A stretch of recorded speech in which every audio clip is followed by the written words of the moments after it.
All right, recording this Tuesday morning, Pacific time. Ariel Helwani is here. It's tough to book him. He's doing like 4 hours of content every day for Uncrowned on Yahoo.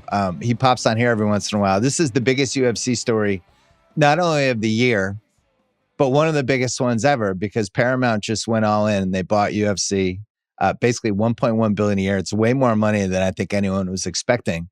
And there's so many ramifications out of this. But the biggest one is that the whole concept of the numbered pay-per-views and just how we're going to get content is completely shifting. And the pay-per-view era is basically over. This is it. Now the numbers are going to come down. There's going to be stuff on CBS. They're going to be making the sport accessible in a completely different way. This feels like a win, was my first takeaway for UFC fans. Oh, 100%. And by the way, thank you for having me back on. It's been a minute. You look fantastic. I move everything just to be on the program. So this is still number one. You look great too. Thank you. Thank you. It's gigantic. So there's basically 4 entities involved.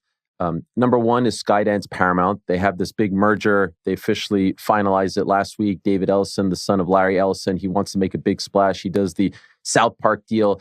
But, Paramount and CBS, they are in the sports business. There's the NFL, there's the Masters, there's Champions League on Paramount Plus, and then the final on CBS. But they don't own a sport here in the United States. They had an opportunity to own a sport. So to me, it's a no-brainer. You can argue that they paid a little bit too much, all that stuff, but they can own a sport and they could do a lot with it over the course of 7 years.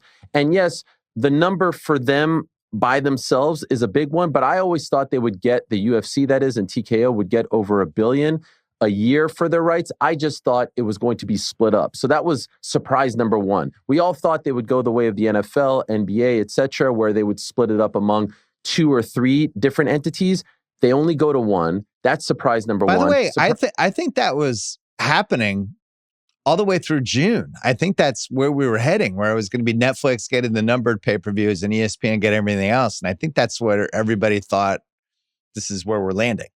Yeah, and if you believe Ari Emanuel and Mark Shapiro, who said on CNBC on Monday, as of late last week, that was the plan. The plan was the 30 fight nights to Paramount, and then they were going to sell the 13 numbered pay-per-views, or PLEs if they want to call them that now, like WWE, to someone else. But once the Skydance/Paramount deal went through on Thursday, in 48 hours, they said it took just 48 hours, they said, we want the whole freaking pie.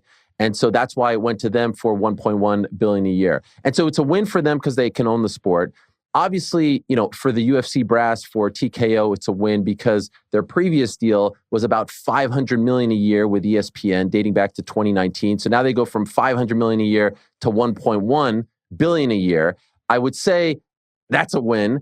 Obviously, as you just said, it signals the end of pay-per-view starting next year. But it did make for a very awkward dance yesterday, Bill, because at the beginning of the day, you had Mark Shapiro, COO and president of TKO, say, pay-per-view is dead. It's antiquated. We're off pay-per-view. Only old things are on pay-per-view. And then you had Dana by the end of the day saying, well, I actually have to sell a pay-per-view this Saturday, UFC 319, and I have 5 left on ESPN. So don't quite kill it just yet. That was a little bit awkward, but they'll figure it out. And then we just move very quickly forward. For the fans, obviously, it's a no-brainer because if you're paying $12.99 for the premium package on Paramount Plus or $7.99 for the essential package, and then some shows on CBS, it's way cheaper now to be a UFC fan. Here's the biggest one, though. What about the fighters? I had Tom Aspinall, the UFC heavyweight champion, on my show yesterday. He knew nothing of the deal. He's asking questions like, well, what about my pay-per-view points? For those that don't know, certain fighters and the champions will get points based on the amount of pay-per-views you sell. Well, we're celebrating the death of pay-per-view. What about the champions who rely heavily on those points? Do the purses go up as a result of $1.1 billion coming in? Are the fighters getting any percentage of this deal like they do in the NBA, 50%? No, as of right now, they're getting 0%. So there's many different permutations here. But overall, as far as the fans are concerned, yes, it's a huge win because it's now cheaper to be a fan starting next year. You left out Redbird, which was the other piece of this. So Redbird owns 22.5% of Paramount. Jerry Cardinal and that whole group.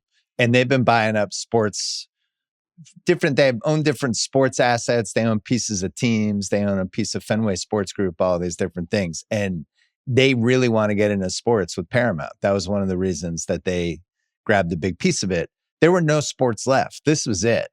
Like the NFL, I think now gets the CBS package, gets to go back. But Goodell, I think that's already done. Paramount and CBS is getting that. Other than that, this was it. This was the one chance to basically grab a big sports asset that you and I have really believed in as something that had a lot of potential. Plus, with people under 30, which I think is a big part of this UFC audience. What does that look like if you make all of these free? I think the thing that was the hardest to figure out was how many people were pirating the pay-per-views. Yeah. What the actual audience is. I think that was a big issue for Netflix trying to figure out, all right, if we're going to buy out all the numbered pay-per-views, which is what they were looking at, what's the actual audience? Because ESPN kept jacking up the prices for those pay-per-views. They were getting to like 79, what was it, $79.99? $79.99, yep. So if you're a UFC fan and you wanted the 13 pay-per-views, now you're paying $1,000 a year. So people are now picking and choosing. Maybe they're getting 3, maybe they're getting 4, or they're pirating them. And I think the big variable that I have no idea what the answer is how many people are actually out there to watch these pay-per-views? You could almost tell me any number. You could tell me it's 500,000 people. You could tell me it's like 2 million people. And what if they put it on CBS and basically everybody can just click on CBS at 8 o'clock on a Saturday night and watch UFC for 3 hours? What is that number? Maybe that's 7 million people. Could they grow the audience? And then on top of it, I think a big thing for Redbird is there's ad stuff with this that you couldn't really do the way UFC was structured originally. You can actually put real stuff in here now that it's free, and try to grow it in a way that I think ESPN had a tougher time doing. Yeah, so, and we'll never know that number, to your point. What we do know is those numbers, as far as the plus pay-per-view numbers, were dwindling. And that's part of the reason why ESPN probably didn't want to pay $1 billion for this. They initially, when they first signed the UFC, they said, we want exclusivity. We want the whole thing. And I think it was a great relationship. I think UFC propped up Plus, and I think ESPN gave UFC the rub. And look, I didn't talk to Dana White about this, but I know Dana White quite well. Dana White wanted ESPN and Netflix. Forget the price tag. He's an optics guy. There is no chance in hell that he said my top choice was Paramount Plus and CBS. Even yesterday on that CNBC interview, they're talking about the Tiffany Network. They're talking about like old school CBS. Dana White's not that kind of guy. He wanted to be where the cool kids are hanging out. That's why he always touts social media and the podcasters and all this stuff. And if you even break down the social media numbers from CBS to ESPN, from everything Instagram, Twitter, TikTok, Facebook, YouTube, ESPN blows all things CBS Paramount out of the water. And so I'm really curious, when you're talking about those young kids, like your son, like my kids, like my nephews, okay, to them, they know ESPN. They see it, ESPN. They see it on their feeds. They see it on YouTube. CBS and Paramount, while they have maybe 3 times the amount of subscribers as far as Paramount Plus versus ESPN Plus, I don't know if those subscribers are UFC fans right now. They may become UFC fans, and UFC fans may come over there. But I'm really curious to see how this breaks down in terms of like the footprint. As you know, when you're in business with ESPN, they make you a part of the news cycle, right? They talk about you on SportsCenter. You're on the ticker. You're watching the NBA Finals, and I see Issa Makhachev and Dustin Poirier's faces on the scores table. All that is gone now. That doesn't happen. Yeah, you might get an ad read from Jim Nantz during the Masters, but it doesn't quite hit the same. And so I think they're going to lose out on some of those things while they're still obviously making a boatload of money. And what a week for them, right? Who would have thought, Bill, in 2026, ESPN would be in business with WWE and not UFC or even Top Rank? It's a crazy reality that we're living in. And TKO is obviously making a ton of money involved. Well, that was the other variable in this. ESPN ends up with, what does it look like, 10 premium WWE pay-per-views that Jimmy Pitaro was on Brian Curtis's Press Box podcast yesterday and talking about. They have these 10 signature pay-per-views, and they're actually going to work with ESPN scheduling to try to, and this is something Nick Khan, I think, has been great at with WWE, trying to figure out where the holes in the schedule are, where it's like August 2nd. There's just nothing going on in sports. We should put SummerSlam right there and make it 2 days and try to blow it out. So I think they're going to work together and try to do these signature things, but they're paying, I think it was $350 for the 10, which is money they could have spent on UFC. So they basically chose those 10 premium events of WWE over the totality of having all of this UFC tonnage, which I guess they just didn't value in the same way anymore. And then from a Netflix standpoint, Netflix could have bought out the number of pay-per-views. And I think, they're already in that Raw business. That was like, what, 500 $500 million a year, or whatever the hell that was. They could have the number of pay-per-views with a way bigger audience, right? Netflix has 300 million subscribers. Yep. But I don't think they valued it the same way Paramount did. Paramount has I think that I saw they had 7.1 million subscribers. That's it. They're like one of the lowest ones. If you're able to add 1 million subscribers, now it's like 14% subscriber growth, which is all they care about. If they can try to get to 8, 9 million subscribers, that's a huge win for them. Netflix didn't really need it. It's nice to have, but ultimately it's not like a game changer for them. For Paramount, it's a game changer. And for ESPN, I don't know, what would you rather have? Would you rather have the 10 signature WWE events or all the UFC tonnage? I think I would rather have the WWE stuff. It's a really interesting question because obviously the WWE fans are super loyal and they'll follow them wherever. Just ask Peacock. Right. It's 10 shows over 12 nights, right? Because you're getting 2 WrestleMania nights and 2 SummerSlam nights, at least for now. Who knows if they'll add more nights to some of those other shows. And you can make a case that the WWE package is a little more reliable because you know that you're getting the top stars almost every single month, right? Those guys are competing every month. As far as the UFC is concerned, like, look, if you're ESPN, you're saying the last time we had Conor McGregor on our air was 2021. And here we go. He's not fighting for 4 years and we're never getting him back because the deal is going elsewhere. And so you can have a streak, as you know, where it goes up and down. And, there aren't top stars, there aren't top draws, there aren't top champions. John Jones isn't fighting, Conor isn't fighting, Ronda Rousey disappears. The whole thing we talk about every time. And so it's a little less reliable. And so if you're someone like CBS/Paramount, as it has come to light over the last 24 hours, because again, the messaging was a little bit funky. Initially, Mark Shapiro said likely all of the numbered shows would be on CBS. And then I was like, wow, that really is kind of shocking because don't you want people to go on Plus and subscribe to watch those premium shows? They backtracked on that one pretty fast. Then Dana said 4 shows. And then even by the end of the night to New York Post, he said, hey, we're not totally like ruling out pay-per-view in the future. I think it'll ultimately be those 4 tentpole events, including the big White House show, July 4th, 2026. But here's where it gets really interesting. As you know, WWE can't ever go back on pay-per-view. Once they made the decision to put all those PLE shows on the network and then eventually Peacock, they decided we're out of that business. UFC is now out of that business. In 7 years, they won't be able to go back. And they were the last ones left who, whether they were getting 100K buys, 200, 500, 600, they were the last consistent entity left that was using pay-per-view. And despite it going down, still somewhat successful on pay-per-view. Right. Now that's gone. And so I asked them and I asked Paramount, what will ultimately be the difference between UFC 326 and UFC Fight Night Omaha? What's the difference between these shows now? Because before you would tell me, oh, John Jones has to fight on this date because that's UFC 327 at T-Mobile. Well, ultimately, they're all on the same platform, on the same spot with no extra charge. So what's the difference now? I'm worried, just playing devil's advocate. Ultimately, I think it's a great thing for everyone involved, UFC fans, et cetera, not the fighters, but you know my reasoning there. I'm worried that now there's not that pressure to stack the deck for the numbered shows because they are behind a paywall, and that will thus lead them to kind of take their foot off the gas a little bit and make the product a little more watered down than it already is. That's my worry. It's interesting because the pressure would now have to come from Paramount instead of the pay-per-view prices. But my interpretation, reading everything and talking to people yesterday, was that they're kind of moving more toward a WWE model where they're going to have like the 3 or 4 signature shows, which in a weird way they were already doing. They just didn't say it. Like we knew this summer, like we knew the big show was the Vegas show at the end of June, right? That was the one where it's like, oh, this is some of the big guns are here. Then the next month isn't as big of a show, and you kind of knew ahead of time which 3 or 4 they were stacking up, and they're just, I think, going to be more transparent about it, and maybe it's like they have the one Vegas show will be huge. They'll have a New York show that'll be huge. They'll have some show in South America or Mexico that'll be huge. And then they'll do like a Dubai, whatever. And then that'll be kind of the 4 corners.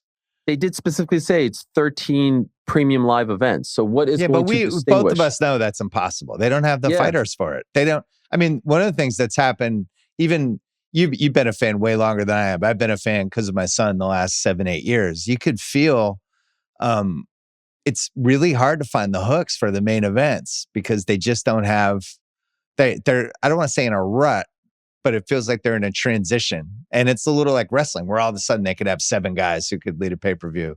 But right now, they're really leaning on some of the older guys and then hoping that Topuria is going to be like this massive Connor type guy, which I don't think is going to happen unless he fights Canelo, which I thought was another interesting thing this week. Him calling out Canelo, I was like, oh, you want to go on the map, Topuria? I know it's not going to happen, but if you want to go on the map, that'd be one way to do it. But who are the guys who would be the signature main event pay-per-view guys that UFC even has right now, other than Aspinall and Topuria? Look, they've got 4 on the books right now. The 5th is in December, but they haven't announced the card for that because it's a little far out. I would argue these 4 coming up are pretty damn good cards. Yeah. This Saturday, Dricus du Plessis versus Khamzat Chimaev. A lot of people said that to them is their most anticipated fight of the year. Like dating back to when we found out that Khamzat was going to fight DDP, everyone has been salivating. Both guys undefeated in the UFC. Chimaev has been on an incredible run. So that's this Saturday. That's pay-per-view number 1.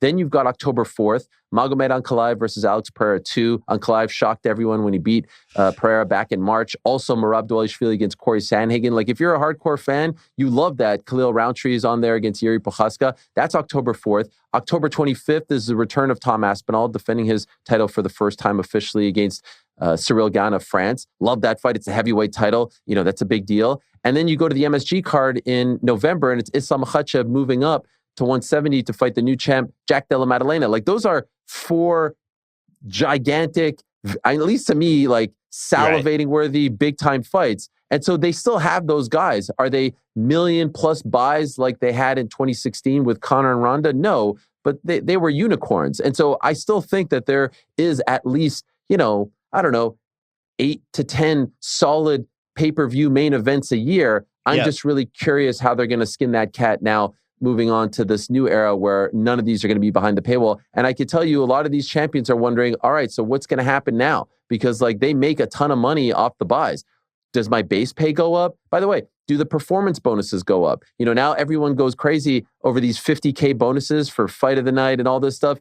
Do they at least raise it to 100K, thus changing people's lives? The base pay now is 10 and 10, meaning if you're a UFC debutant, not like a guy that they signed from another organization, like just a guy who's like 6 and 1 coming from the regional scene, you're getting 10 to show and 10 to win. Do they at least raise it to 20 and 20, or are they keeping all of this to themselves? Because I think that's a really big part of this as well. Like if I'm a UFC fan, I'm happy that I'm getting this all for free, but I also kind of want, or at least, for a minimal cost, I also want to know that the fighters are being taken care of, because we've seen what happens to them at the end of their careers where they're left with very little.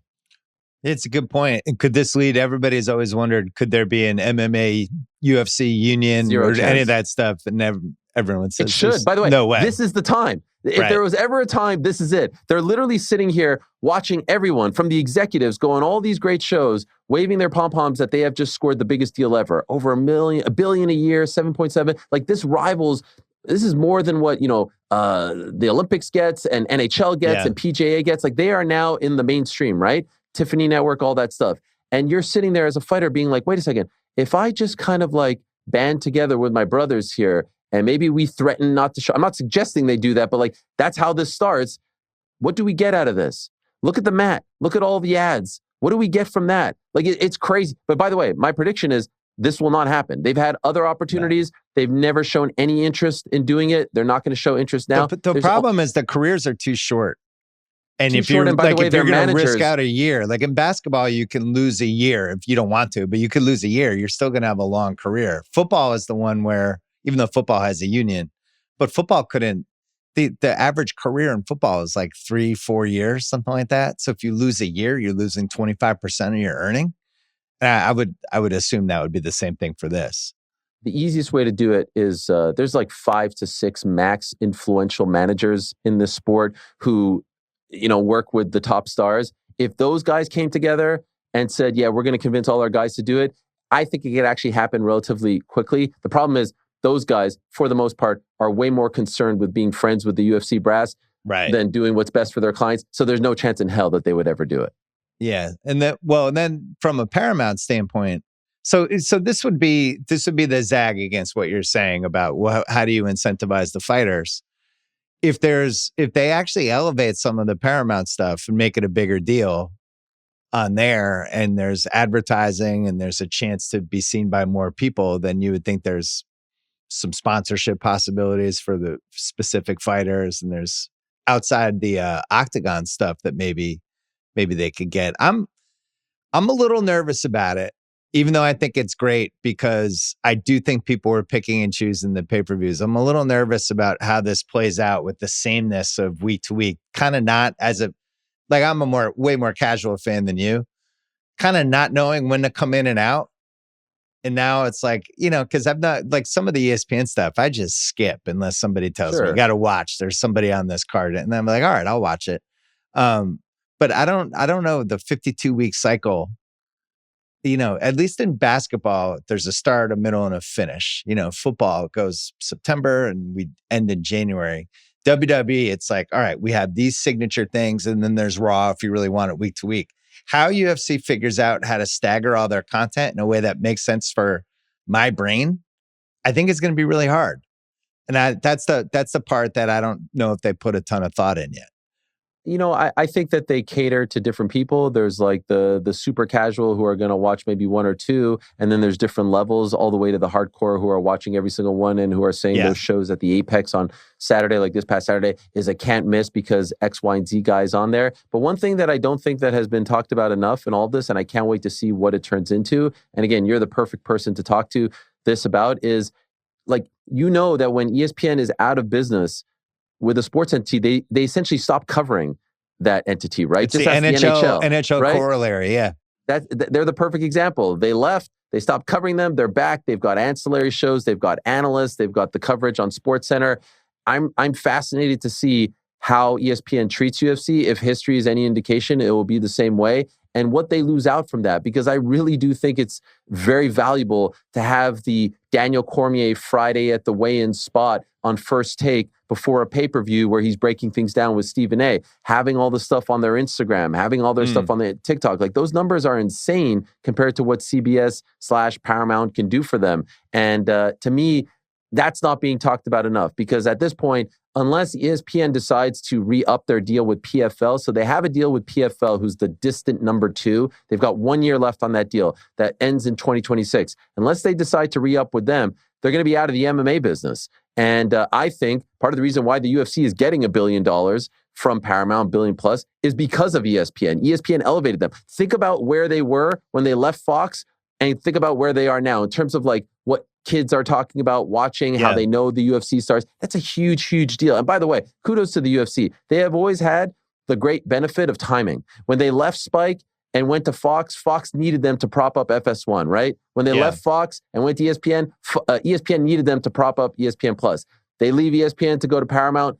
Ellison needs them to prop up the new Paramount Plus. They have been able to really benefit from great timing. And that's not a knock on them, but they've just been able to be used as this thing to prop up. And history has shown that they are able to prop those things up. FS1 dies on the vine, in my opinion, without UFC, and Plus doesn't really get off the ground without UFC. So I think that they'll have a similar success, but now it's totally different, right? Because there's no more pay-per-view. And so those that whole breakdown has completely changed. I think that's a really good point, especially about TKO the last couple of years, because Netflix and the Raw deal, they are hating Netflix right as Netflix is like, we really want to see what live can do for us. We need something. Oh, here's Raw. Let's grab this. They get the Paramount. Paramount is getting bought by Ellison and Redbird, and they're like, we got to get into sports. We got to boost subscribers. Oh, here's this. This will be the last sports thing available. We'll grab this. Same thing for ESPN Plus. And then this WWE deal that they just did, which honestly makes more sense for whatever this flagship thing is going to be, where you want basically these little signature events, tentpole events that you can kind of get behind. So the thing you just said about ESPN, it's interesting because I think 20 years ago it was probably a bigger deal from a TV standpoint because ESPN was just more in people's lives than it is now. I don't think SportsCenter matters, even 10% like it did. I think First Take matters a little, but the social stuff and their foothold in all these different social platforms and how big their app is and TikTok and Instagram. And if ESPN's just like, we're just out, we're not going to talk about this stuff the same way, that is like a massive footprint that they just lose. I actually have some of these numbers for my show today. Thank you to my producers for this. Take a look at this, Bill. All right. This is kind of crazy. As far as Twitter is concerned, ESPN has 58.8 million. $45 million on their SportsCenter account, and $1.6 million on their ESPN MMA account. As far as CBS, Paramount Plus, and CBS Sports, 1.1 million, 416,000, 1.4 million on CBS Sports. Like just that alone. Just listen to Instagram. 28.2 million for ESPN. CBS has 965,000. SportsCenter has 38.8 million followers. Paramount Plus has 1.5 million. ESPN MMA has 4.6 million followers. CBS Sports has 1.9. In total, if you take TikTok, Facebook, Instagram, Twitter, YouTube, ESPN has 300.8 million followers / subs. CBS, Paramount, and CBS Sports has 32 million followers / subs. That's a huge, huge difference. Now, Paramount Plus definitely has more subs, 77.7 million subscribers. ESPN Plus has 24.9 subscribers at the end of Q1 this year. But again, I think the vast majority of those, we don't know the breakdown, but I would venture to guess that right now a lot of those subs on ESPN Plus were built off of UFC fans. I would venture to guess a lot of those 70 plus million subs on Paramount Plus aren't UFC fans. It's going to be very interesting to see in 2, 3, 4 years how many of those go from Plus, ESPN Plus, to Paramount Plus.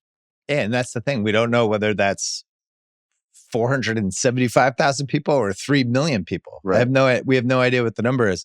For Paramount, all right, so everything we're laying out, it's like, wow, why would they do this? It seems like they overpaid. I was trying to think about, like, when you have a streamer and you're not Netflix, or you're not YouTube, or you're not ESPN, like, what's your identity, right? So you and I are buying Paramount. We're like, what the fuck are we buying? We get South Park. We have the CBS. We have some NFL. We got Taylor Sheridan. We have all of his shows. What else are you getting? Showtime, you get the Daily you're getting Show, MTV, you get all that Showtime, stuff. Yeah, you get like Comedy the Central. carcass of MTV, you get some Comedy Central. But really, like, you're thinking like a year from now, who are my faces, right? So now you have UFC and you have Dana White and the broadcast crew is like now a face of Paramount. Taylor Sheridan is a face of Paramount. Football is a face of Paramount. The South Park guys, they're like the ultimate disruptors in the comedy content space. And you kind of see you're moving toward, this is like a male kind of, like, those are things that there's like a Venn diagram where there's a lot of stuff colliding in that Venn diagram. And I think that's maybe what Paramount might be trying to look at here, is we can have sports and then this content and just kind of go after dudes. And then you get from CBS, you get people like my dad, who's couldn't be more excited about Boston Blue with Donnie Wahlberg filming right now, getting ready for a September launch. But you get like older men with CBS, and then you get the younger men with some of this other stuff. And it's like, all right, at least now we have something. Unlike where, like, I look at Peacock now and I'm like, what the hell is Peacock? Right. It's NBC stuff and that's it. Yeah. Premier League soccer, you get that. So I'll be keeping my Peacock and probably my ESPN Plus as well. But that's pretty much it. And by the way, how about the fact they have done, TKO that is, has done an incredible job of splitting this pie up in as many ways possible. Like, look at how they did WWE here in America. Raw on Netflix, SmackDown on USA, NXT on CW, the PLEs to ESPN. That's 4 different entities right there. And there's even still some talk about their library, because the library didn't go to, the vault, if you will, didn't go to ESPN. So could they sell that off to someone else? Well, as far as UFC is concerned, okay, now we know that that all of this is going to Paramount. Paramount doesn't own it globally. They have, these rights in different countries around the world. For example, in the UK and Ireland, they're on TNT Sports, but they did carve out something that now Paramount will get a 30-day exclusivity period when the deals are up around the world to be able to negotiate exclusively with the TKO brass in order to try to gobble these up all over the world. But we go one step further. They still have something called Contender Series, which actually kicks off tonight on ESPN Plus, which is basically the UFC signs these regional guys, these up-and-coming guys. The likes of Sean O'Malley started there. Right. And then if they win, Dana White sits there like on his throne, old school Roman Coliseum days, and says, all right, we're giving you a contract. We're not giving you a contract. That wasn't a part of this deal. So they could sell that off to someone else. The Ultimate Fighter is still kicking. That wasn't a part of this deal. They could sell that off to someone else as well. And so they also have Zuffa Boxing, which is about to launch on September 13th with Canelo Crawford on Netflix. That's a one-off. And Dana White said yesterday that that deal is done as well. They just haven't announced the broadcast partners. So the amount of broadcast entities that this group is in bed with, in business with, Ari Emanuel and Mark Shapiro, Nick Khan, Dana White, like some of the most powerful people in all of sports, media, and entertainment. It's really staggering to watch how they've essentially like owned all this real estate in a very short amount of time. Yeah, so I think where it heads is the big boxing pay-per-views that they're going to do go to Netflix for the most part. Mm-hmm. The big WWE pay-per-views go to ESPN. All the big UFC stuff goes to Paramount, and then the biggest stuff goes to CBS. Mm-hmm. So now I'm in 4 platforms. I guess the question for me, we don't know the exact numbers. Let's say Netflix wanted $400 million a year for the 13 numbered pay-per-views. And let's say ESPN was ready to offer $200 a year for everything else. I have no idea if those are the right numbers, but let's say that's about $600 a year. So we'll round it up. I'll say they could get $650 a year from Netflix, and then you have your pay-per-views with 300 million subscribers, and they buy it out, and then the rest is on ESPN. Or you go to Paramount, I get an extra $400 million a year over 7 years. So I'm getting an extra $2 billion, but way less certainty about my audience. What would you have done if you were the UFC consigliere? I would have taken this deal. This is a tremendous number. See, I would have too. Yeah. I mean, you're taking the money billion a year. It's too much money. You're taking it. And by the way, so much less pressure. Now all the pressure is on Paramount and CBS to sell these shows. Like, we'll just put together the cards. And, the Paramount and CBS are banking on the 3 letters. And there was once a time where all the pressure was on the UFC, where they're like, yo, man, we need Brock Lesnar at UFC 200 because we need to sell over 1 million pay-per-views. We need to figure out how to get Conor to come back to fight so-and-so, Khabib Nurmagomedov, let's say, because we need that 2 million pay-per-view. They don't need nothing anymore. And so when they're at an impasse with some superstar eventually they'll be at an impasse with, say, Ilia Topuria. And Ilya's like, I ain't fighting unless you give me 20 million. They'll say, cool, enjoy. It doesn't change our lives. It does not change our lives in one way, shape, or form if you fight or not, because all of it is bought and paid for. You know what I mean? And so it's not even, by the way, it's not even bought and paid for to where like, hey, our partner needs these pay-per-view buys anymore. No, our partner is not even putting these numbered shows behind a pay-per-view wall anymore. And so for CBS and for David Ellison and for Paramount and for Skydance and for Redbird and all these people, they're like, all right, we just want those 3 letters. We want it on our streaming platform. And we're going to hope and pray that those 3 letters mean a lot to a lot of people and that they're going to deliver for us. But if I'm the UFC brass, if I'm TKO, this is the greatest deal in the world. It's over $1 billion. You're now playing with the big dogs. And there's zero pressure on you. Of course, they would listen to this and be like, what are you talking about? Of course, there's pressure. We want to put on the best product. I get that. But it's not the same type of pressure as 2010 when you were out there freaking trying to cut deals with everyone because you were benefiting from the pay-per-view. Yeah, I get it from everybody's side, but it does feel like something is going to be completely different now. And I can't put my finger on what. I think what you said about the pressure about, oh shit, we have this thing in Vegas on June and our top guy just fell out. We have to make sure we have, like, you don't. Are they going to care in the same way is the question. No. I mean, you'll care from a gate standpoint, but the pay-per-view is completely different, and that's a huge number. I think right here now, and this could change between now and let's say next year, I think the ones who this affects the most are the kids, in good ways and bad ways. And when I say kids, I mean like your son's age, because I think, great, they won't have to pirate. And by the way, a lot of these kids, as you know, aren't even paying for the $12.99. They will still pirate because they're just lazy and they expect to get everything for free. Yeah. But it won't hit the pockets as much. The stealing it for the pirating is part of the art. Is it? Yes. They love like, that they saved. You're a pirate. They like it.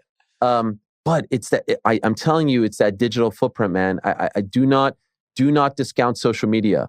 CBS Paramount basically has no presence on social media. CBS Sports HQ compared to ESPN or whatever is nothing. And I really think like I would get it all the time from my nephews. They would send me stuff. They would send me clips. Like, that's not going to exist anymore. And so I'm really curious to see how that affects the just sort of general popularity. Because as you know, 5 years ago during the pandemic, no one benefited more than the UFC because they came back so soon and they were the only game in town. ESPN, I was in the A block of Sports Center, 6 p.m. Sports Center in the middle of spring when it would be like NBA playoff time, talking about like random fights that no one cared about because there was literally nothing else to talk about.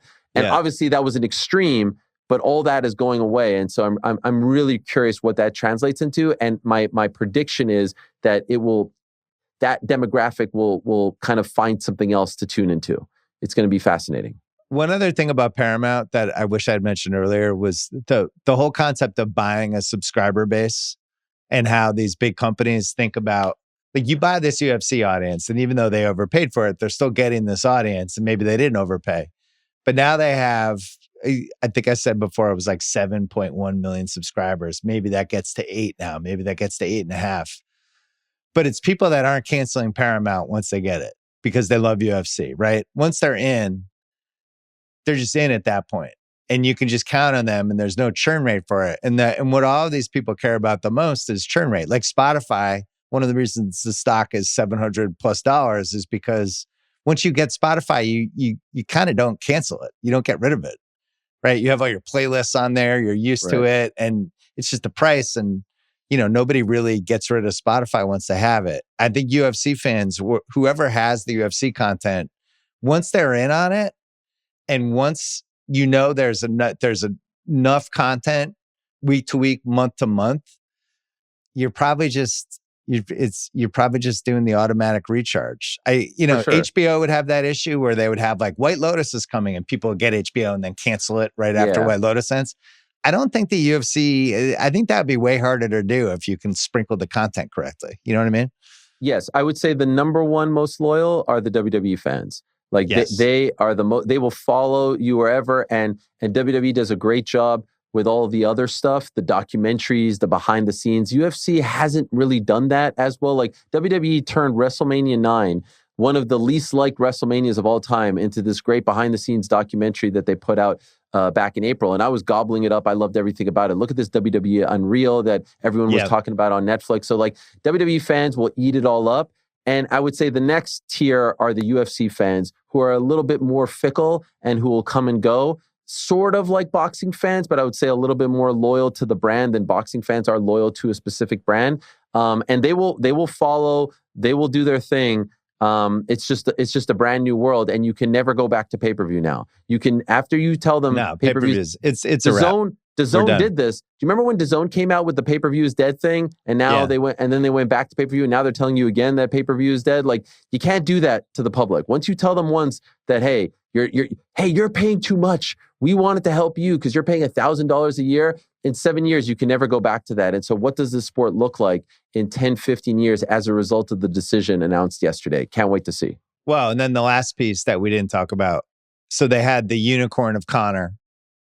They had the unicorn of Rousey for 2 years. And then going back in the 2000s, there were a couple other people. But they really haven't had the unicorn, somebody who can pull everybody in for a while. They've had some people that seem like maybe, and it just really hasn't happened in the 2020s.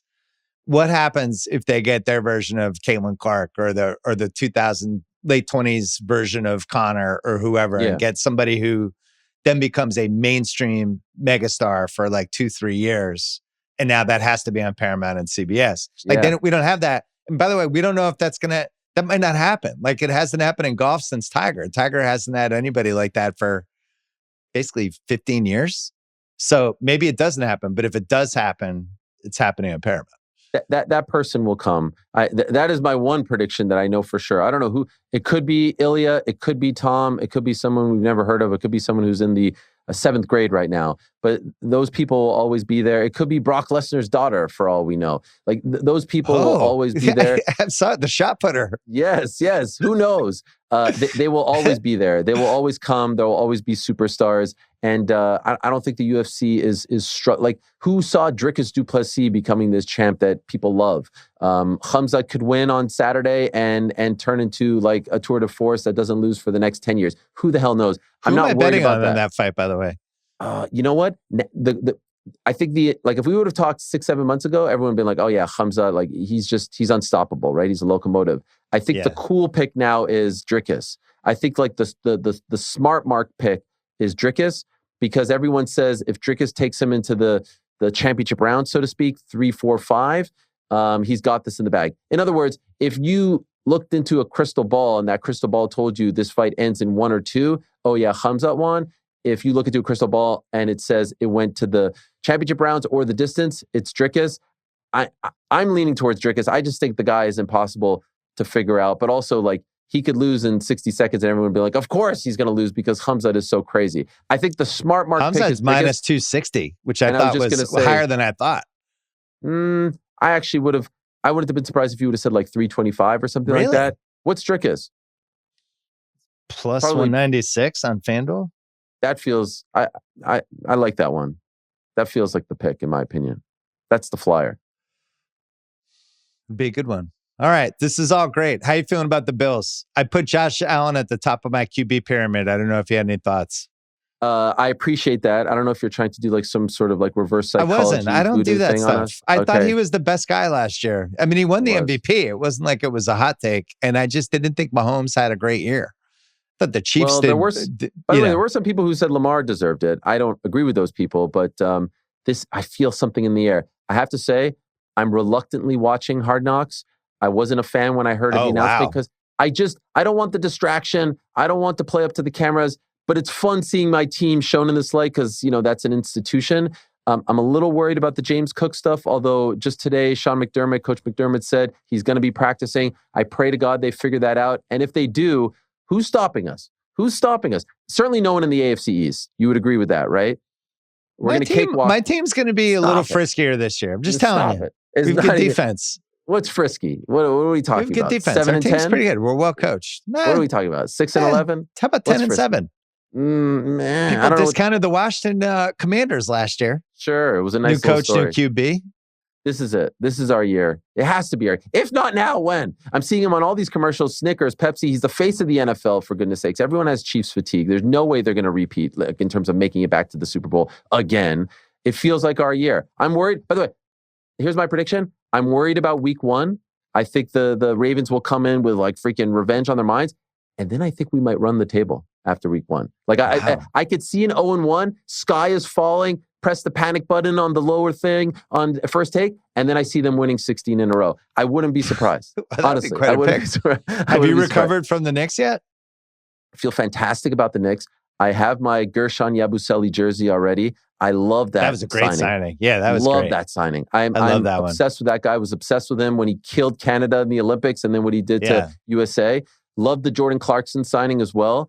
Love that we didn't tinker too much with everything else.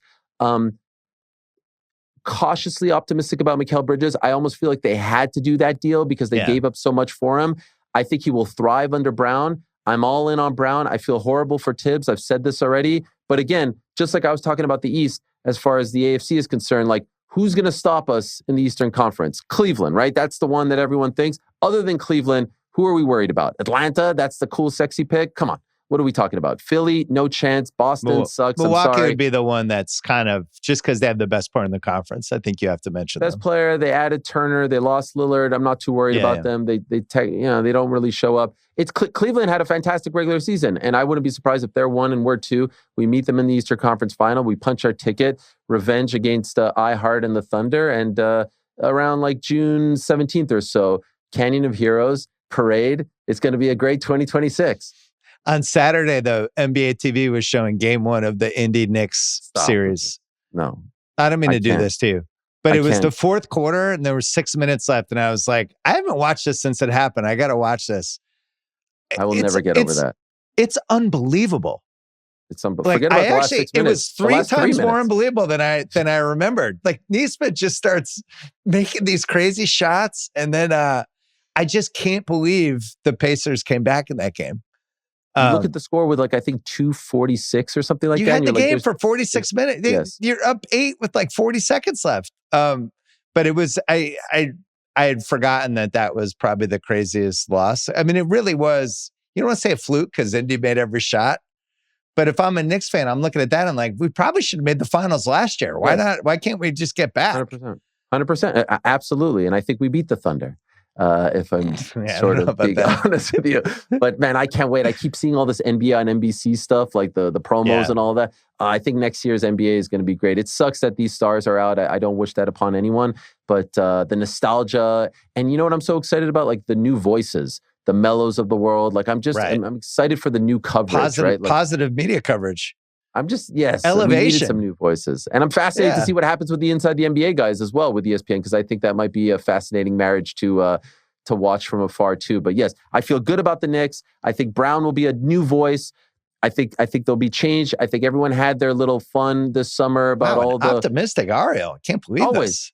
By the way, not since, dare I say, 1994 have my two teams had a better chance to win a championship. Not since the Bills were going to their fourth straight and the Knicks were playing the Rockets in the NBA Finals. And I have to mention, since this is on a very, very special date, August 12th, 1994, I probably peaked as a sports fan, because you'll recall that date lives in infamy. That was the day that the players went on strike, and the first place Montreal Expos, 6 games ahead of the Atlanta Braves. I will never forget August 12th. And so every time I see that, today's August 12th, I remember this. So like I peaked as a sports fan in 94. I'm hoping that I just get one before I die. Well, I'm about to talk to Cousin Sal and Brian Curtis about the Cowboys mega documentary that's coming out on Netflix. I would advise you to skip it. No chance. No chance I'm watching a second of that. I would honestly, as your friend, I would skip.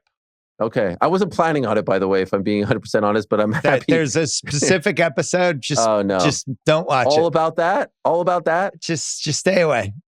The helmet and all that? No, it's just stay away. It's going to bring up some dark demons. Is Leon Lett and Don Beebe in there? That they are not, but there's some other stuff in there that the stuff was all 30 years ago. There was stuff I forgot about. Anyway, Ariel, great to see you. You can listen to him and watch him on the Uncrowned podcast, which is you get like 4 fighters a day, by the way. Yeah, we're working hard here. I appreciate it. Thank you. Good to see you. Always a pleasure. Thank you so much. All right, recording this on a Tuesday morning as well. Brian Curtis is here from The Ringer. Cousin Sal, even though D from What's Happening died today, had decided to power through it. And so funniest female of the 70s for you, or was there somebody else? I think so. I put Bonnie Franklin from One Day at a Time up there. No, of course it was D. She was terrific. She'd cut anybody down. All right. Well, thanks for gutting through today and talking Cowboys. So it's gonna be tough. Netflix has this giant Cowboys documentary coming out that when we saw the news, I don't know how many years ago, and it was Netflix paying like $50 million, Jerry Jones, the way some of these team documentaries work, how the Patriots thing played out with Bob Kraft, just putting himself over all of it, and you're just like, wow, this Cowboys thing's going to be a train wreck. Jerry Jones is going to be all over this thing. It's not going to be editorially responsible at all. This is just going to suck. And then I got an advanced copy of the first 7 episodes, and it was like Last Dance level riveting. Yeah. So many things I forgot. So I implored you guys to watch advanced copies. Who wants to start? Because there's so much to go here. Sal, I told you, like, clear your schedule. You have to watch this. Did it exceed your expectations? Yeah, I mean, this is no great feat, but I think in 18 hours, I knocked the whole 7 hours out, whatever. So, you couldn't stay away. I had my oldest son watching with me, and he went out one night. I was like, no, stay home. I'll pay you to stay home. We need to finish these. But to me, this was like, I fucking loved every minute. It was like a vial of crack with a sprinkling of Parmesan cheese and smothered with Michelle Pfeiffer from Grease 2, all rolled up in one. Wow, you felt like you're at the White House. I think I was at the White House. I was at the White House. White House, by the way, not very impressive. It was basically like a suite at the Quality Inn behind the training facility. I thought it was going to be like this big mansion. But anyway, I'm sure we'll get to that. But yeah, I freaking loved it. And I got to, I mean, we'll let Curtis join in here, but I took a different perspective of how I looked at some of these guys. Curtis, you've read every book. You're a lifelong Cowboys fan. You thought you knew everything, and then you hear this is coming out. What was your reaction watching it versus what you thought was going to happen? Well, I did read every word. I mean, every word that Ed Werder wrote, that was me, because these events take place between my first year of middle school and my last year of high school. Yeah. So I was at like my maximum sports fandom. And Bill, I don't know if you've ever mentioned the '86 Celtics on this podcast. I think I heard it once or twice. Yeah. the 92 Cowboys are my 86 Celtics. I'm very protective of them. I mean, I feel like for the rest of my life, I have to tell people how great they were. And that when they bring me stories, I'm like, yeah, I knew that. I read that. Dude, I enjoyed this so much, reliving every moment of this. I mean, I was ready, as you say, for the Biden family, Jones family rehabilitation project. Yeah. And this was a riveting, fun. It was like a Western directed by Baz Luhrmann. I mean, it was just a really, really fun series. And it's not coming out for a few days, but this seemed like the perfect time just to talk about that whole era. I think what struck me, because it's been, 30, 35 years for a lot of this stuff, is just how much I forgot. I watched all of these games. And as the years pass, when it's not a Boston team, where I can remember the beats of a Boston team, but when it's other teams and when it's 90s NFL, the stuff blends together. So like, as you guys know, I am the king of the outside Dallas. I would rather have Emmitt Smith than Barry Sanders. I've been on that hill forever. And one of my big cases was the separated shoulder game. And over the years, I thought that happened in the NFC title game or whatever. And I forgot the context of the Giants. So it was a lot of like just jogging my memory from what actually happened, but then reinforcing things, that I felt. And the reality is football just felt like it mattered more in the early 90s. And I don't really know why. I know we were younger. I know it's easier to say stuff like that. But it wasn't the 24/7 like we have now, where everybody has social media, everybody's got a podcast, there's coverage, there's video everywhere. Back then, it was just like you watched the Sunday game. We had Madden and Summerall. And you had these big epic teams that felt like these superpowers with the Giants and the Cowboys and the Niners. Who am I leaving out? Giants, Cowboys, Niners. The Bills and the Redskins. Those four. From the NFC. Yeah. And it was just three of them were always good. They would always battle. We'd get to December, January. It felt like the games were the most important things ever. And Dallas was just great. Great to the point that we always used to say it felt almost unfair. That it was like, well, we got to fix this. They got to do something with the salary cap. But you shouldn't be able to have this many good players. So it made me really nostalgic. And I don't know, Sal, are we just old? I think what's going on now is unfair, how we haven't won in 30 years and don't even really come close. I think that part is unfair. But I think you're right. And it's hard to explain to people to say that, football was bigger back then, because it can't possibly be bigger than it is right now for all the reasons you laid out, right? The 24/7 coverage, the Twitter and everything, the all different streams. But like you said, like Aikman, Young, Favre, Kelly, Sims, Montana. Like every year, Montana, like trading off, like it just felt huge by every metric. I don't know how to explain it, but yeah, that was the time to be around. I'm sorry you missed it, Cowboys fans. I'm sorry. Hopefully this helps. I mean, you would think, because I'm a Pats fan and we won 6 Super Bowls in the 2000s and the 2010s, I'd be like, that was the best era. And it just wasn't. It felt like the 90s. The sport was also way more violent, which I think that's one of the great things about this doc. It's like, oh my God, like, I just can't believe they had this Aikman concussion montage at one point. And he has, 8 concussions or 6 concussions in 14 months 9. Or something, or 9 or like. Yeah, it was like 5 and 12 months and 9 undocumented. Just getting this, and the guys in the early 90s. But, this was why, Curtis, I think when football went up a notch. Sal and I were there for the 70s, 80s, 90s, but it felt like 90s was when everything got cemented. Even when you look back in the old, like the Retro News Twitter account will have like the ratings for 1977. Right. And Monday Night Football was like 20th. And you think like, wow, Monday Night Football was only 20th. But by the time we got to the mid 90s, it felt like football was the biggest thing, right? Yeah. The media B-roll from this doc, if you lived in the 90s, I mean, how many Leslie Visser sideline reports are in this thing? Young Pam Oliver, all of it. Yeah. Madden and Summerall, and again, that's what made it feel so special. I think that's what you're talking about a little bit too. That's all mixed in here. Because that Giants game you're talking about where Emmett has a separated shoulder. John Madden, in my memory, came down from the booth and went to the Cowboys locker room and said, that's the bravest thing I've ever seen. And that was like this laying on hands moment. It's like, oh my God, John Madden said that to Emmitt Smith after a game. I mean, who in the world would have the ability to say something like that now and it would be meaningful? Right. Well, and then there was these other beats in there. that because we hadn't followed sports for long enough, like Emmett's contract holdout, which I totally forgot. It felt like one of the biggest stories of all time as it was happening. Like, wow, he's gonna sit out the season. Like they're not gonna pay him, and then the new guy comes in and he's terrible. But it's tough now. Like in 2025, guys hold out, and you're like, all right, we know how this is gonna go. It's like what you're doing with Michael Parsons right now. It's like, all right, we're gonna do this little dance. And then we're going to get to August 29th and Michael Parsons will be a Cowboy. When Emmitt Smith was holding out, it's like, is he ever going to play again? What's going to happen here? Right. They're going to throw this away? Exactly. I wonder if Jerry reliving this reinforces what he's doing with Micah Parsons, right? So Emmitt missed 2 games that year, and they won the Super Bowl, and he won the rushing title, which is crazy. So this is why he doesn't freak out about holdouts, because he knows he's going to release the funds, like you said, in late August or early September. Maybe he does even miss 2 games, Parsons. By the way, we'll lose the Eagles anyway, so that's one game that didn't matter. But he gets to play a villain for the whole month, right? I mean, it must have killed him to know that Nico Harrison was the most hated Dallas executive for a minute. I mean, he's got to get his title back, but he loves it. Even at the red carpet thing last night, he said, this is controversy like this is good for the team. Like, what? Nobody thinks that, but okay, good. I guess you have a plan here.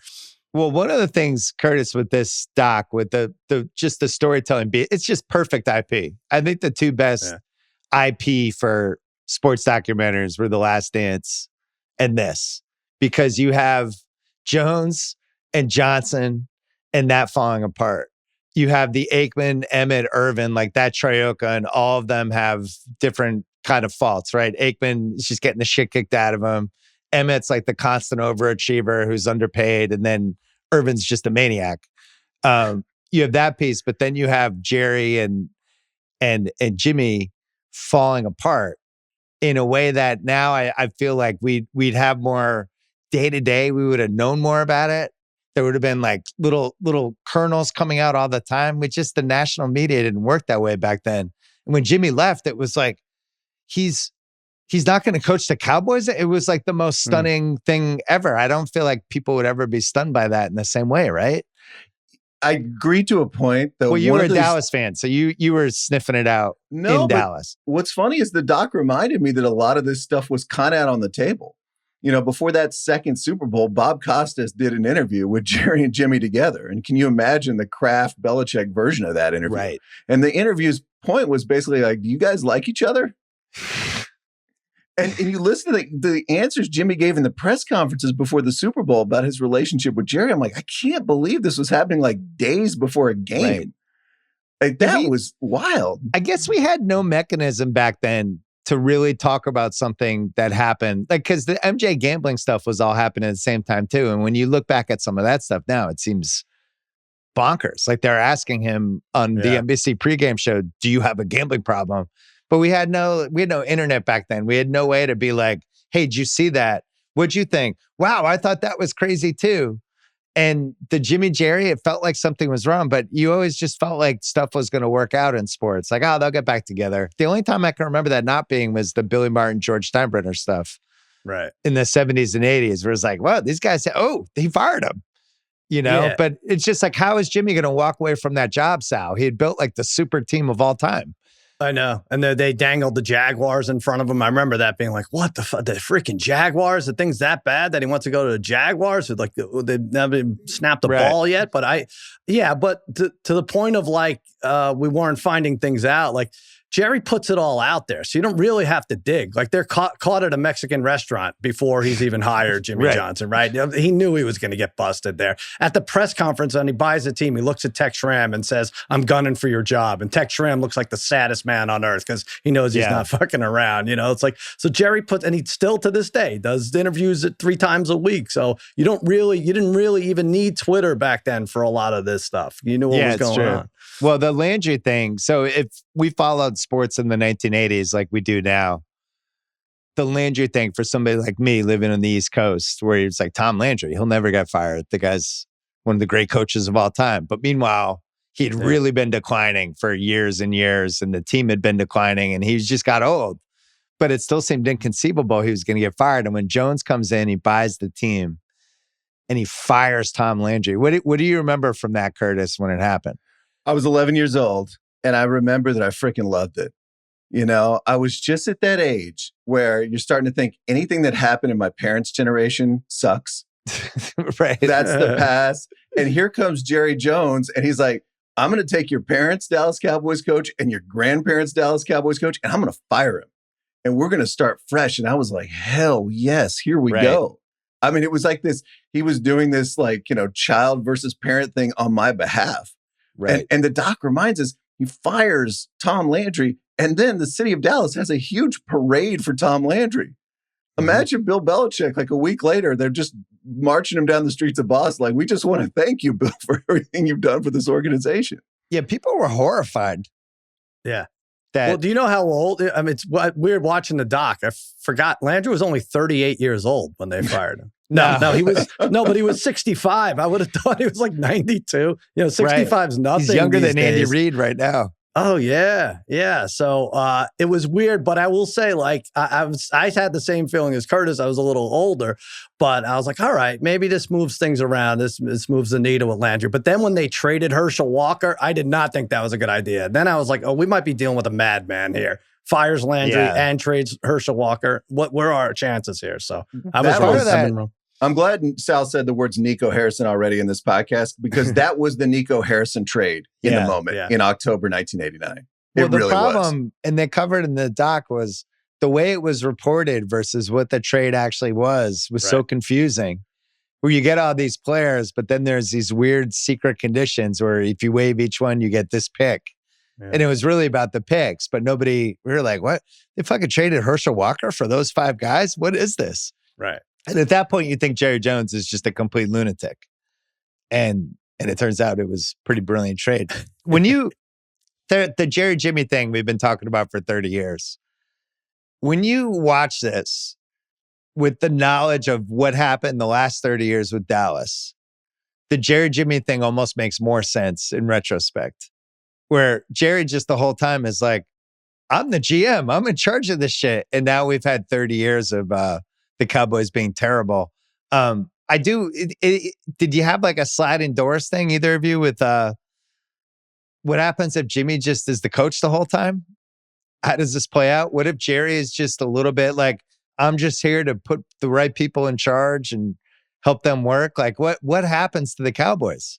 So my take on that is it's all Jerry's fault, number one. He screwed everything up. But that if Jimmy had stayed, it would have been a fast burn. Jimmy was Bill Parcells. He was, I'm coming in for 5 years. I'm going to yell at everybody. And then I'm going to go get bored and go do my next thing. Yeah. Because if you look, he actually spent fewer years in Miami, where he was head coach and GM, than he did in Dallas, where he was having to share power with Jerry. Right. I mean, think about that. Like, Jimmy was just a fast burn guy. The other thing the doc kind of touches on is 1993 is the beginning of NFL free agency. So all of a sudden, the most talented team in the league has this problem that no NFL team has ever had before, which is like, we got to actually keep all these players who suddenly have this power. Ken Norton can go to the 49ers and, you know, kill us in the NFC Championship game. And that I think Jimmy would have lasted 1, maybe 2 more years, and then he would have been gone, even if he'd had everything he wanted. Yeah, it's a little like the second apron NBA right now, where all of a sudden it shifted and it just became way harder if you did a really good job building a team to actually keep all the components. The Cowboys had, you know, these assets, but at some point you got to gather behind some of the assets. What do you remember about that whole Jimmy era, Sal? I mean, what was most fascinating with that, Curtis, how much would you pay for that sign that Jerry Jones claimed he had on his desk that said, if you're willing to give others the credit, you'll conquer the world? Like, how much would that fetch on thousands eBay? and thousands of dollars from me personally. Incredibly ironic. And it's amazing. And then he comes out with the announcement that 500 coaches could win a Super Bowl with this team. And at that point, you didn't really know. It was like Kobe, Shaq, right? Like, oh man, who do I trust? We have to lose one of them. I'm not going to lose Jerry, really, right? But who do we trust, Jerry or Jimmy here? And then they bring in Switzer, who had been removed from anything for like 5 years, which is like Coach K coaching the Knicks this year. You know, it was very weird. But you're like, all right, you got to think he knows what he's doing. And the fact that you knew Jimmy Johnson was rooting against that team the whole year, and gets the boots on the ground. Like, he's out actually announcing, and he's a commentator during halftime and everything. You get to see to me, that was my favorite part of the thing. Those little nuggets that year. Yeah, some of the stuff when them on the field, and just Fox felt they'd finally figured out how to modernize a pregame show. Mhm. And, early Terry, early Howie with Jimmy, James Brown. And it just felt like, and then eventually our cousin Jimmy started, when did he Right. start doing the bits? He Like was 97? 99. Yeah, 99. Yeah, by that time it had been established as Yep. whatever. But that was a really fun era too, Curtis, of when coaches would come on TV. Because Pat Riley started it. He never gets enough credit. Pat Riley went on on NBC for, I think, 1 year and was awesome. And then that led to this whole run, and Johnson was good. But then it led to this run of guys who weren't awesome, like George Seifert, who was one of the worst people ever on TV. But it just, everything felt like just like the biggest thing in the world. I don't know. Maybe we're just more used to the grind of football now. And like, all right, week 1, Thursday night, and there's more football. And there's Thursday, and there's Sunday, and there's Monday. There's going to be Friday. There's Christmas. And back then it was like, man, Dallas is playing San Francisco. This is the biggest game of my life. And I'm not even a fan of either team. I think we were perfectly saturated back then. You know what I mean? Now it's oversaturated. And now it's like, in addition to everything you just said, we have to wait to see what Stephen A. and McAfee say on Monday morning before we can form our own opinion. It's kind of ridiculous, right? Somebody's zagging. Somebody's got to like throw somebody in. The other thing, and it's weird because this, I'm sure, was not an intent of the doc, but it was just a natural outcome, was how important Madden and Summerall were in it.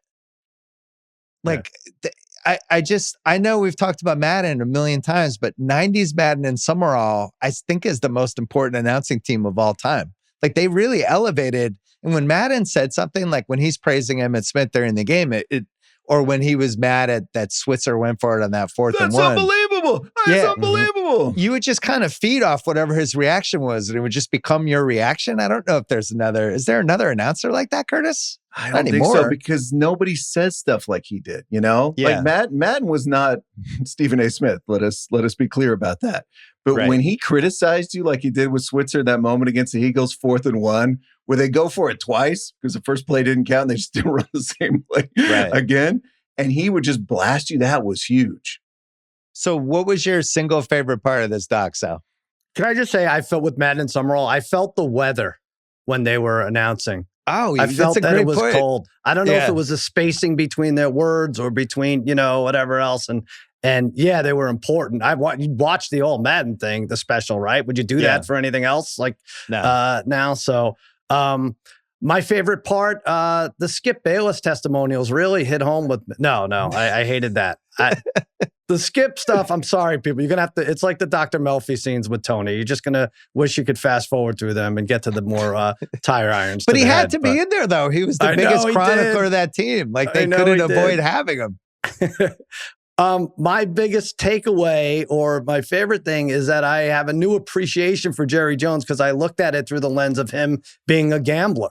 Like, he talks about, and it's all in the first 7 minutes of the thing, right? He's like, talks about, I had this one well. I had invested $800 million or whatever into this well. And if this didn't gush, I was in trouble. And it gushed. And it's like, he like a flowery description of how it did and whatever. And then he struck it. And we knew, like, Jerry, like, he took chances. I think he owned Shakey's Pizza. He tried to borrow money from his father to own Shakey's Pizza. But that, to me, it's like, wait, for real, Shakey's Pizza? I swear to God, look it up. Yeah, come on, Shakey's really? Pizza. Look it up. It's right there. Yeah. Now we can own Shakey's Pizza. I know. Now we got it. So that to me was the big. I understand Jerry more. Doesn't mean I hate what he's doing less, but I do understand him. Well, you understand Jerry more, and then you understand how the last 30 years happened. Because the same irrational confidence to be like, I'm throwing everything into this last well, and I'm going to fire Tom Landry and hire Jimmy Johnson, is the same piece that leads to the last 30 years. But I mean, Curtis, the thing I was the most worried with this, especially after the Kraft experience, and I had the opposite experience when we did the Celtics doc. Like, the owners just trusted us and let us do our thing. Jerry sold this to Netflix and Skydance, and the worst case scenario of just being a Jerry hagiography, it really wasn't. I actually thought they were it was like a warts and all Jerry. I mean, obviously they could have gone further with how dysfunctional I think some of the family stuff is, and having his son, basically the two of them and whatever is going on with credit grabbing in that family, and who knows? But I thought for the most part, pretty fair, right? I didn't hear the words paternity suit anywhere in the documentary, and that might have been the price of admission to get in. Yeah. And when it starts, all the main characters, Jerry, Troy, Emmett, they're sitting in front of these like Western movie sets. And it felt like when a billionaire invites all his friends to his birthday party and they have to come and they're sitting in front of some very elaborate kind of thing. And everybody's like, oh, what are we doing? By the way, I got worried with the first 5 minutes. I was like, oh no. It was a little overproduced. Yeah. And then it just settles down and becomes awesome. By the way, the Way brothers directed this, who are, I think are really great. But great job. It settles down in 7 minutes and we're off. Two things save it to me. One is it's not really the Jerry story. That's kind of woven in there, but it's really the story of the 90s Cowboys, which is the story you want. Thing number two, and this is my MVP of the whole series, is Michael Irvin, ladies and gentlemen, the playmaker. I mean, you mentioned the Cowboys White House where the partying happened that was over by the practice field. Yeah. All the players in the dock are like, we don't talk about the White House. And Michael's like, actually, let's talk about the White House. Let me tell you all the stories of the things that happened. Let me tell you about the time I stabbed a teammate with scissors. Like, he goes into all that stuff. Yeah. Yeah. It's amazing. I was not expecting that at all. I was expecting kind of the sanitized Michael Irvin interview, but he's like, no, here's everything that happened. Let's go. And that's the other thing. Documentaries kind of ebb and flow with maybe the best 8 interviews in the documentary. That's why, like, Last Dance had, you have Michael, you have Phil Jackson, you have Steve Kerr, you have Scottie Pippen, you have people who are actually compelling to see interviewed. This one has Aikman, who's been, I think he's the best broadcaster in the league out of all the ex-players at this point. I think it's lately that he grabbed the title, but I do think he's the best guy. You have Michael Irvin, who was on TV forever. You have Emmett, who's done some TV stuff, who's pretty competent. You have Jerry, who's a character. You have Jimmy Johnson, who's been on TV forever. And then you have Dion, who has had multiple documentaries about him. So just you start with those 6. It's like, yeah, of course this is going to be good. Not to mention all the other stuff. But I thought Irvin was, actually I'd forgotten how compelling of a 90s character he was and how many jokes we used to make about him. And he was one of those guys that was just like, I don't know if this guy's going to be alive in a year. And somehow he's still alive now. I mean, it was up for a murder for hire thing. Like, thank God he wasn't killed in that. Had you forgotten about that? That was another one I had just forgotten about. It's like, he was almost killed. A Dallas police officer was the person who was alleged I thought it was a rumor. Yeah. No, he's a national. He was my favorite of the bunch. And 100%. By the way, you can't say enough about Aikman. Even if you don't think he's the best commentator, Joe Buck should be propping him up. The fact that he could speak coherently at this point, if it's graded on a concussion curve, he's the greatest analyst of all time. There's no question about it. There was some stuff I just forgot because I'm older and my brain, just the sports info sometimes just gets squeezed out. I totally forgot about the Steve Berline. Oh, yeah. Coming in and then Aikman being ready to play. And then they're like, no, we're riding with Berline. He's hot. That would, I was thinking like now in 2025, I think that would actually cause a riot. Yeah. I think that would cause a sports talk riot. Nobody would know what to do on First Take with that situation, right? Bill, Skip Bayless, 6 to 8, KLF in Dallas. That was every segment. That was the A block every night. Trust me. Can you imagine? I don't know if there's a better, what should they do? Because benching the hot quarterback is always dangerous, but then Aikman, and then he was pissed about it. So that piece was awesome. I forgot that Niners game where they're playing Steve Young with Montana on the bench, like the theater of that.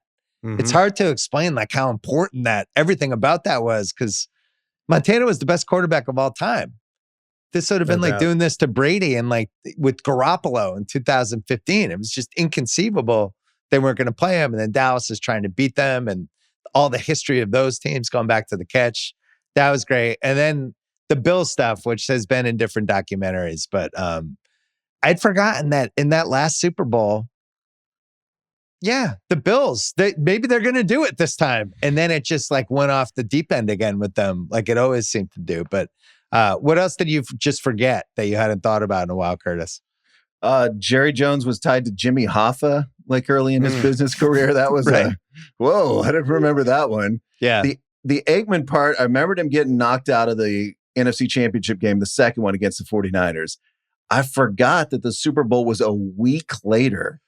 Right. And he goes out there and plays in the Super Bowl. This is a guy who has no memory to this day of the NFC Championship game. No memory. A week later, he's playing the Super Bowl. And I forgot how just kind of bad or mediocre he was in that game. Right. And of course, knowing what we know now, it's like, of course he was. That's another piece of this, like the lack of knowledge about CT, concussions, all that stuff. By the way, Sal has no memory of the game Romo when he dropped the PAT against the Seahawks. Stop it. He's blocked out that entire 3 hours. He leave meeting here. Doesn't remember any piece of it. Sal, was there anything you completely forgot out of this when you were watching it? I didn't completely forget, but I forgot what a train wreck Charles Haley was before we even brought him in. Like, he pissed on the 49ers GM's desk, and it was widely known. And the Cowboys like, yeah, let's bring him in. Like, Jerry's like, imagine like if Zach Lowe defecated on Jimmy Pitaro's desk. And you're like, I wish he had. That would have been a better story. Maybe that'll come out. Let's spread that rumor. But yeah, that was great. I'm trying to think what else was good. I mean, Michael Irvin with the fur coat, I can never see that enough times, walking in his first day of the court appearance. Like, that was tremendous. Steven shoving Jerry after the Dion deal, which was the angriest Jerry ever was, right? He even admitted he cried after that 20, but they go down 21-0, they lose to the 49ers. They come back, as you pointed out, you were sending texts of the box score. It was crazy how the Cowboys just dominated them that game. But yeah, this is another like pro Jerry thing. Like, and you have to, as an entrepreneur, you should appreciate this. Like, Jerry's like, fuck the rest of the league. I got this Fox deal done. Yeah. I'm going to sign Dion. His son is shoving him up against the wall and he's like laughing. He's like, I'm going to sign this Nike deal and then I'm going to get sued by the league, but I'm going to countersue for more and scare the shit out of him and everyone's going to back off. Like, he really did put this league at the position it is right now. Yeah. The Nike deal, I forgot how kind of crazy it was that he was just like, yeah, I'm going to do my own thing. Fuck you guys. When you have a league where everybody is sharing revenue and is supposed to be equal to some degree. It's like, nah, we're actually not equal. Dallas is bigger than all you guys.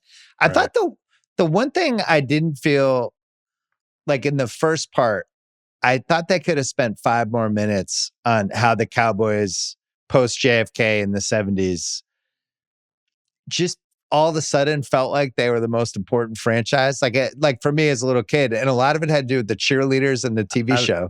I have that those written two down. Things, right? And so by the time we got to like when they beat the Rams in the NFC title game, it just felt like Dallas was the center of the universe based on stupid stuff like cheerleaders and the Who Shot JR, plus that they were relevant. So then when it kind of died in the 80s and they got replaced by the Bears and the Niners and the Redskins and the Giants and Dallas was kind of fading away, I would have spent like a tiny bit more time on that. Like, Jerry saw, no, actually, this should be the biggest franchise and went all in on it. But other than that, I don't really have a lot of notes. I thought they nailed it. I wish they would have had a little more on the family. Yeah. Like what would you have wanted from the family side? Well, you bring it up, but the TV show kind of fueled, like, got everyone prepared for this crazy rich family, right? Is fighting and drinking at the owners' meeting. Everybody gets drunk and tells Eduardo, stick around. I'm going to fire this son of a bitch. Like, it would have been like the season finale of every, season of Dallas, which was great. The only other thing I thought, I don't know if, Curtis, did you miss the Steve Walsh stuff? It was Steve Walsh, right? And played for the Saints. Steve Walsh, right. It was Aikman Walsh. They were toe to toe for a while. It wasn't automatically Aikman starting for a second. Yeah, I think that's fair. They would have like 3 minutes of that. And people forget how crazy that thing that Jimmy Johnson did was. So he drafts Troy Aikman 1-1 in 1989. And then he spends the first pick in the supplemental draft a couple months later on Steve Walsh. The Cowboys turned out to be the worst team in the league that year. So he gave up the number 1 pick in the draft the next year, number 1 overall for Steve Walsh after drafting his franchise quarterback. But Jimmy was just firing so many bullets, and that was part of his style, right? Like, I'm going to make 20 draft picks, and I'm going to just bet that like 5 of them will work out, and I'll trade the other ones away. But yeah, that should have at least warranted 30 seconds. The Switzer Aikman stuff, which I knew because I read a couple of the books. That I was surprised they went as hard as they did into the racist stuff with Aikman, the allegations, and they covered all that. They did not cover some of the some of the other stuff that's in the Bayless books that I remember, Curtis, you wrote about this for The Ringer in 2016, that at one point Switzer's like camp was spreading all this stuff about Aikman, that he was gay, and it became like a story in Dallas. And the story was that these guys hate each other so much that Switzer's side is actually maybe spreading some of this stuff. The doc did not touch that, but it did touch the racist stuff. I was surprised that it didn't touch both. It was interesting. And I wonder about that decision on their part, but you got the key detail there, which it was Barry Switzer's camp was doing this while Barry Switzer was coaching the Cowboys. Right. About his all-world quarterback. Yeah. And you're just thinking like that happened. And the doc reminded me that some of that stuff was kind of out there on Super Bowl week. Like people were talking about it in the media. Yeah, they had to do a press conference about it. Yeah. I know we're rehabbing everybody. We're rehabbing Jerry. We're rehabbing everybody. We don't need to rehab Barry Switzer as an NFL coach. I mean, I felt the doc got real close to trying to do that. It's like, okay, the players liked him. I wonder why. That felt like that was coming, but that might have been Jerry's one note. Like, I don't care what you say about me in this doc, but can we make it seem like Switzer was somewhat competent? My memory of this 30 years ago, Sal, was they won despite Switzer. Yeah. Is that fair? Yeah, I think so. I mean, listen, I was at that Super Bowl and the last one we won, and I was in the end zone that O'Donnell was driving on before he threw the interception. So it was like kind of scary. But yes, they definitely won despite it. Look, like I said, he went out of his way to get the best player in the league, a two-way player. They're paying Dion way more than they're paying Aikman and Irvin and all these guys, and they all embrace him. I don't know how they got that past those guys. Just like, all right, he's going to play two ways, so he deserves more money than you. I guess that was it. But yes, I think it was, he kind of just got in the way. And the fact that he had a freaking full out brawl or just a conflict with his quarterback, we haven't seen that in a long time. Aikman still seemed mad about it 30 years later, Curtis. You notice that? Like he was not like, time passes. He was still like, fuck that guy. I mean, that gets hit by a 2x4. For good reason. I mean, again, it's like Troy Aikman's like, what did I have to do to earn your respect? I mean, can you imagine a quarterback being treated like that now by his head coach? The power dynamics are just completely different. Well, that's going back to the nostalgia piece. You know, when we have like some of the Patriot stuff that was happening in the late 2010s that like ESPN and Seth Wickersham was writing about, and it was like the Garoppolo, Brady, Belichick, Kraft. There's a lot of passive aggressive stuff going on. This was just aggressive back then. This is like a coach leaking shit about his quarterback and the quarterback just openly shitting on the coach. They had great NFL films footage of, Aikman just complaining about the coach on the sideline, calling him buffoon. This made the Pat stuff look like a 1 out of 10 from a dysfunction standpoint. Sal, did this make you like Jerry more or less as your Cowboys owner? Because you haven't even made the Super Bowl, much less won one in 30 years. And yet this was such a great era and he was responsible for it. So how do you balance that? It's just like, I remember that we were once great and then I forget that we can be this great. And then it's like, oh shit, I watched this. Like, what the hell did he do? How does this happen? But as a fan of the Cowboys, I don't respect them more, but I feel like as a fan of football, you should respect him coming out of this. He made this league as big as it is. So your fantasy teams, your everything, I don't know if it exists without Jerry Jones. Right. And then even going to the arena. What's your take on that, Curtis? It made me love old Jerry and remember how exciting it was to have him as the owner of my favorite team back then. It also reminded me that what Jerry wants most in the world is to just have a job. Like, just talk to me in the draft room so I can pretend like I understand why we're drafting Tyler Booker. That's one thing. Yeah. The other thing is he wants to be a character in the prestige TV show that is the Dallas Cowboys. And literally in this case is the prestige Netflix doc of the Cowboys. Yeah. Like that's what he wants. And that's the Micah thing, right? He just wants it to be after a long standoff with Jerry Jones, Micah Parsons signed the biggest deal for any defensive player in league history. Like he just wants to do that. And you can see in this doc, he got addicted to that in the 90s. Like he got addicted to being a character, not just an owner, not just a winner. Yeah, I think you could genuinely make the case. I was thinking about this after I watched it. This is probably the most memorable NFL owner ever. Doesn't mean he's the best, but it's like the same way like Sal and I, Steinbrenner just sticks out unlike anyone else. Like, and even like when we were little kids, like Charlie O'Finley was just crazy, but they won all that stuff with the A's. But these owners that also become characters and just part of the history in a completely different way, which I think Kraft tried to belatedly make it seem, and he just wasn't. Like it was Brady and Belichick that whole time. Jones was just, I remember meeting Jones in, I think it was 2010 at the All-Star Weekend, whenever that was for NBA, at a bar in the Four Seasons. And I was with some ESPN higher ups, and we met Jones, and he was at the bar, and he had girl on each side drinking whatever whiskey or whatever. And he was just exactly like I would have thought, you know. I was like, "Hey, Bill, how are you?" And it was just like, this guy's a fucking character. He's out of like a Taylor Sheridan show, which he literally was, because he was in the Taylor Sheridan show.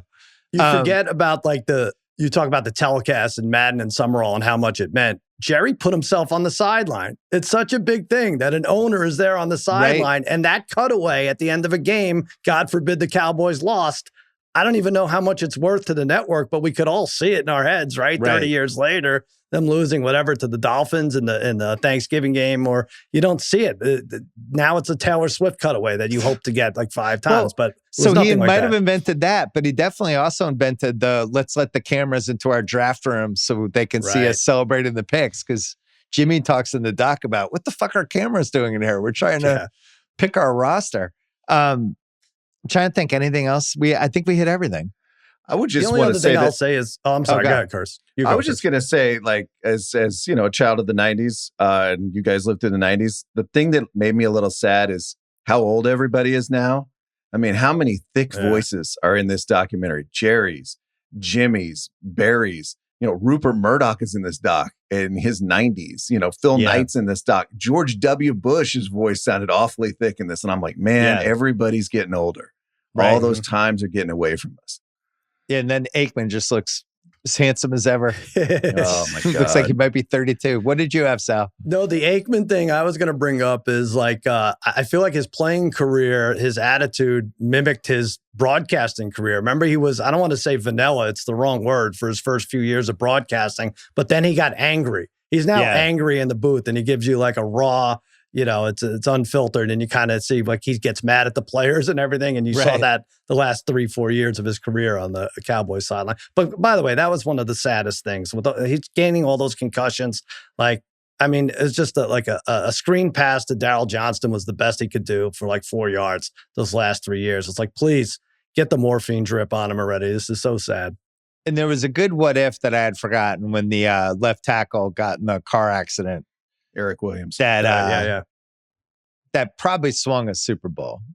Yeah, so we've had injuries swing Super Bowls, but not the late night car accident when something bad's about to happen. And that the Cowboys were at the scene, the other players. Right. I had forgotten that detail, that they were running up and looking at the car after the accident. What?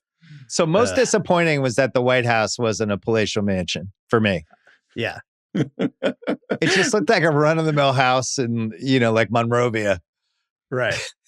Right. Yeah. There couldn't have been 50 girls in there, right? Women, and they're like jumping around, right? I think it seems like there was like 2 and 3 in and out every night. Different. I did have more questions about that, because they said it was 4 bedrooms, and it just didn't seem like enough bedrooms. Right. Yeah. Probably needed maybe some other stuff in there. All right. So how do you think this is going to hit, this documentary, Curtis? Because it does. The Last Dance had the pandemic. The pandemic and no sports whatsoever, and is the all-time best possible setup for a doc. This is before the NFL season starts, and you can binge it all at once. The binge element of it, which Last Dance didn't have. I mean, you guys lived it. I lived it too. Like, it's impossible to stop watching. Like, you just, all right. And it's definitely the first one of those in a while. We're like, all right. And now all of a sudden you're 5 hours in. So I think it's going to hit pretty big. I think so too, because just think about this. When was the last time Jerry Jones was complimented on an NFL podcast? Right? Like, people won't know, and they're going to turn this on and be like, wow, he did the Fox deal. He did the Nike deal. Yeah, Wow, if you're he won under the Super-" 30, you probably don't know any of this stuff, right? Like my son wouldn't know one of these things. And to your 86 Celtics thing, I'm just like, you'll remember that Emmitt Smith was also awesome. I know we've decided as a society that Barry was better, whatever, but like, these guys were awesome. These guys kicked everybody's ass in the 90s. That Cowboys game against the Giants, that New Year's Day game, I was in Las Vegas with my friends, Harry and Darren and Joey, and we had lost all our money. So we had to watch that game at my Aunt Chippy's house on my cousin Mickey's 25-inch TV. I'm trying to think like that, things like that, as shitty as that was, that made it so much more important. Right. There's not any scenario that I would have to watch it on a 25-inch TV. Thank God, knock wood at this point. But yeah, I mean, it was the greatest. And I think it's going to be good. Normally, I was like, oh, man, this might be released like a week too late because now it competes with Hard Knocks and everything. Yeah. It shouldn't. It really shouldn't. It's great. And I think you'll knock it out in a couple of days. I actually think Emmitt's a big winner out of this. He still holds the record, by the way. Yeah. Right? Like, and like I was looking at the league leaders or the all-time career leaders. Only one who even has like a puncher's chance of thinking about it is Derrick Henry, because these running back careers go so fast now. Emmitt was just grinding out 1,600 yards a year forever and was really durable. And even when he got hurt, could still play, but I'll fight the Emmitt versus Barry. I'll fight to the death. I've talked about it on the pod. I just like, if the goal is to actually win Super Bowls and not just have cool Twitter clips and a fun Madden rating, like you want Emmitt Smith. God bless you, Bill. 5 yards a carry. He showed up for every game. He was tough as fucking shit. He blocked. He was just there. He's still to me in the Mount Rushmore for me. So no doubt about it. I have no dog in this race. Good for you. I'm glad you said that. I don't know if you're kissing our ass or what. I don't know why you would have to, but that's the right take. And I think Irvin is one of the best playoff receivers we've had. Mm-hmm. I do think Aikman's overrated, but I don't think it's his fault because in the 90s, you could just kick the shit out of quarterbacks. So it's like playing 9 years in that era is a fucking miracle. You know? It's tough because great offensive line, great. What are his stats supposed to be? If you have the greatest running back of all time, the running back with the the record, what is his stat? All he had to be was accurate and a great leader. The Berline thing wasn't awesome for the Aikman arguments. Yeah, maybe not. Yeah. Yeah, it was just one season, like, Bill. I mean, that was I know, but I'm 91. He did have a loaded team. Anyway, all right. I'm glad you guys enjoyed this. I had a great time. Curtis, would this have been the number one team you would have wanted to cover? Yes. I would have never slept, but I would have. Yeah, how would you have slept? And I would have been drinking with Jerry at the owners' meetings. I would have been peering through the windows of the White House. It would have been an interesting beat. There are 4 bedrooms in the White House, Curtis. They would have given you one. Right. You could have at least gotten a couch. Timeshare or something. Sal, Curtis, great to see you as always. Thanks, Bill. Good job by you. All right, that's it for the podcast. Thanks to Sal and Curtis. Thanks to Eduardo and Gahao as well. And I'm going to be back with one more podcast. I think we're going to have a Thursday podcast this week and not Sunday. So one more coming from me this week. I will see you then.